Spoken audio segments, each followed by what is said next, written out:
So when it comes to the moon landings and why would they lie and all that sort of stuff, I mean there's so many reasons, but I've been thinking about it quite a bit more recently, and it ultimately comes down to, I don't care how crazy it sounds, this is just the truth as I see it. They hide the nature of reality and the nature of creation so that they can assert themselves as the authorities over it. Um, you know, once upon a time, God looked after man, man looked after woman, woman looked after child, and that order was running pretty smoothly for a lot of years. God being the source of all things, and men accept him, that we're not going to know it all, and having trust and faith in God and in the natural world, the nature of creation. And even the moon landings, like people say, a common one is, even people that know the moon landings were bullshit will say, oh yeah, but America faked the moon landings to defeat Russia in the space race, blah, blah, blah. And I don't think they did. For one thing, Russia and America and countless many other major countries are all signed on to the Antarctic Treaty. They are in it together. When they have wars, it's a case of killing off plebs, our plebs versus your plebs. None of the leaders are going to war. They're in on it together. That's what I'm saying. And the moon landings. When Neil and Buzz received that telephone call from Richard Nixon via a landline to the moon, which was obviously just a TV stunt, and he had a pre-prepared script. Neil and Buzz. This is the first thing he said. Because of what you have done, this was in the speech, the heavens are now a part of man's world. And that's why I believe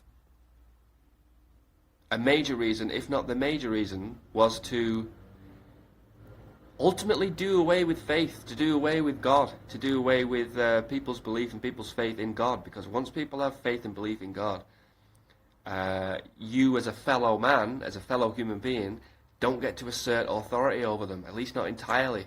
And you can scare them with laws and police and stuff, but you can't get them to surrender their hearts, minds and souls to you as a system, as a whatever you want to call it, for as long as they have faith in God. And the heavens are now a part of man's world. And it was very perfectly worded.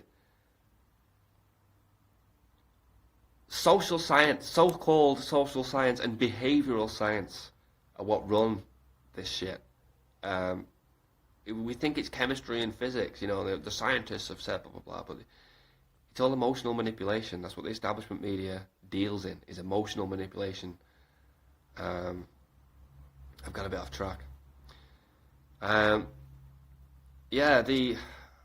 What the science world referred to as the Van Allen radiation belts for the longest time, which sounds super clever, right? It's been referred to as the firmament for the longest time. That's what it's called in the Bible. It's in the very beginning. God made the firmament to separate the waters from the waters. It just so happens when you look at twinkling stars, they do very much look like lights in water. They're twinkling. Other ancient cultures, Ra, I believe, was the goddess in Egypt that was formed the sky dome over the earth. Rakia, I'm not sure if that's Greek or Hebrew word for the solid expanse, the firmament over the earth. The Van Allen radiation belts, as they called it in the, whenever it was, the 60s. I'm not good at dates. But they can't leave. You can't leave the earth. This is creation. This is what we live in. And as for this, like, SpaceX, Elon Musk thing at the minute, all a stage, all a script. The founder of the founder of NASA, the Nazi rocket scientist himself, Wernher von Braun, wrote a book. He wrote a fiction book back in the day. I told you I'm not good at dates. About the first little boy to colonize Mars. And the character's name in the book was Elon. I'm not making it up. Look it up. And now we've got this guy, Elon Musk, which sounds like an aftershave more than a scientist, by the way. We've got Elon Musk, who's coming out in the media and saying just that, that they're landing on Mars and they're colonizing Mars.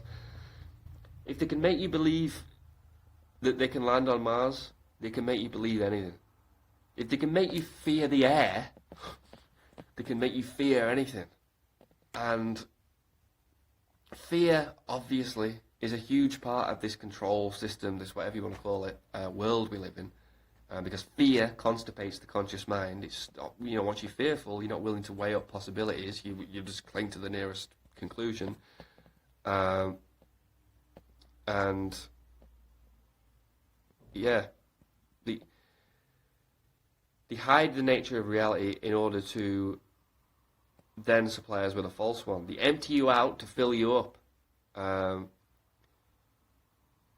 they've done away with, or at least they've done the very best to do away with that sense of mystery, that sense of awe for creation and for God Himself, so that they can replace it with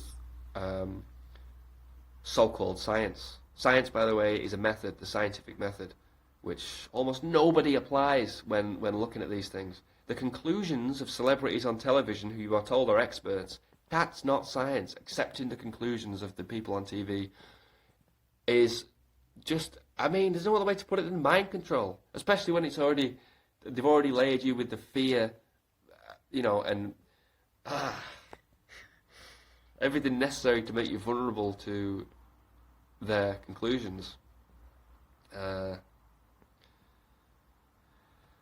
whole heliocentric model, the whole idea of an infinite universe, that we're human, the Earth is just one speck of sand in a vast, infinite, ever-expanding, spinning, hurtling, nonsensical, purposeless, make-believe bullshit universe. It's all rooted in nihilism. You can look at quotes from a lot of the older physicists of Einstein. There's a video, I'll leave the link below, where they've said that optical phenomena and the experiments we've performed don't prove anything other than Earth is at the centre of the universe. And the only way to escape this horror, that's what they called it, is to do more experiments, to apply interpretation.